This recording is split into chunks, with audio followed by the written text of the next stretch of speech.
So I'm on Highway 36 in Missouri, across the street from Love's on the on-ramp. I had stopped the other day and got a return hose for the air compressor from Caterpillar in Cody, Kansas, along with some filters and stuff. But anyway, had been leaking oil pretty good over here, and that's the reason why I stopped to at the Bluebeacon to get this thing cleaned up, because the number one reason was I wanted to work on this area over here, so I had them clean it, and that was the number one reason. I told them that was the number one reason, and you guys can see I wouldn't recommend going back, or I wouldn't recommend Bluebeacon washing motors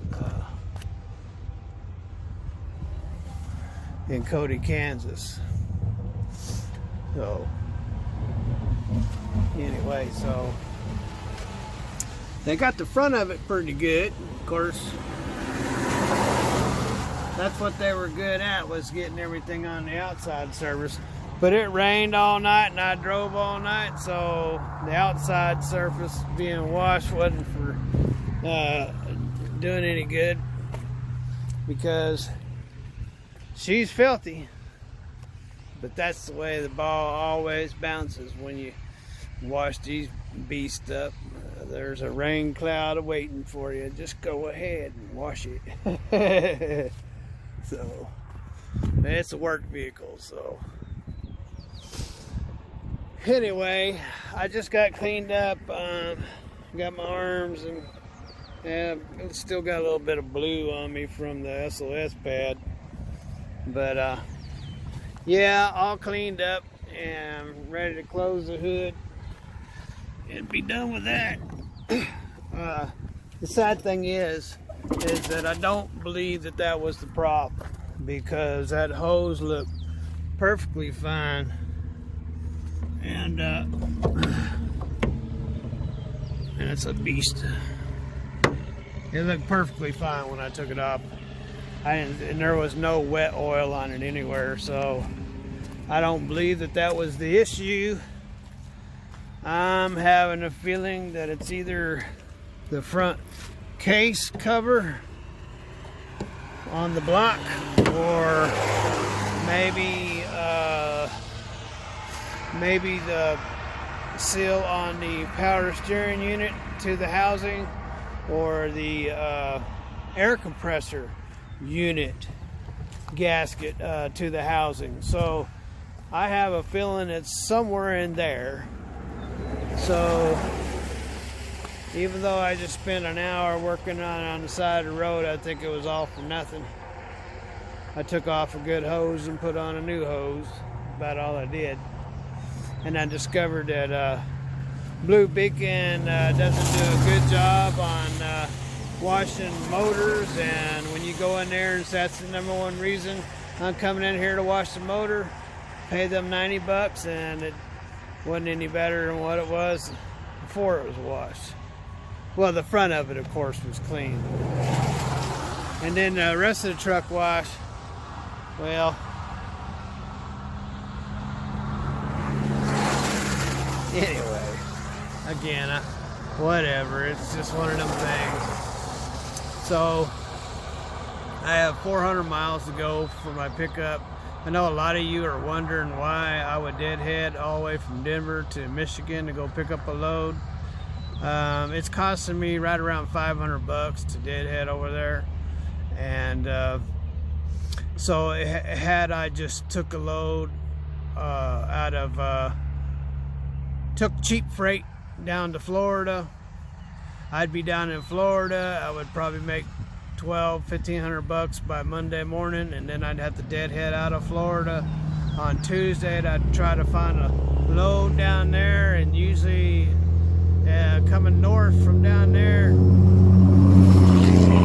them brokers, they know that you're coming out of Florida, and they're going to try to work you over on the freight rate down there as well. So you'll end up deadhead. If you want to get good rates, you'll either get back up to Atlanta or go over to Mobile, Alabama, or get over to Alabama up above Montgomery. So you're going to do a lot of deadheading anyway.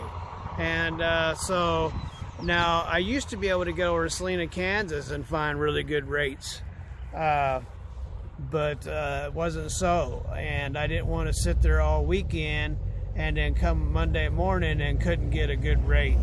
And so I just bit the bullet, spent $500 on fuel, and I'm gonna get a good rate going out to back to Nevada. And it also has a load picking up in the same place that I'm unloading, and it's coming back to I think it's White House, right outside of Cincinnati, and that's like 300 miles from my house. So I just deadhead from there because at that point I'll be on the road for over a month. So it's time to hit the house, and we got a big tree in the backyard that fell down and need to get cut up.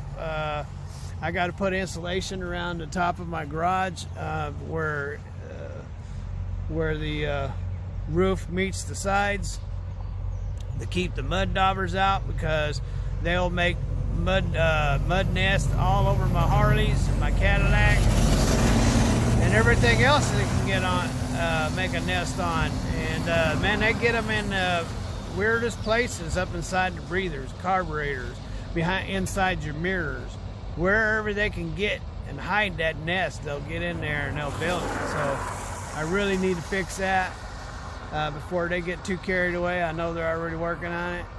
And then I want to pull that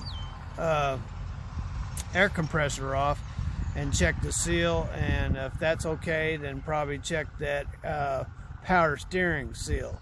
So I don't like oil leaks, and there's one on the back of the hub, and Bob said it is probably coming out of the stud that you mount the Horton fan housing onto. And so, and I would imagine he's right on that. So that's something else. I don't like oil leaks, need to get them fixed.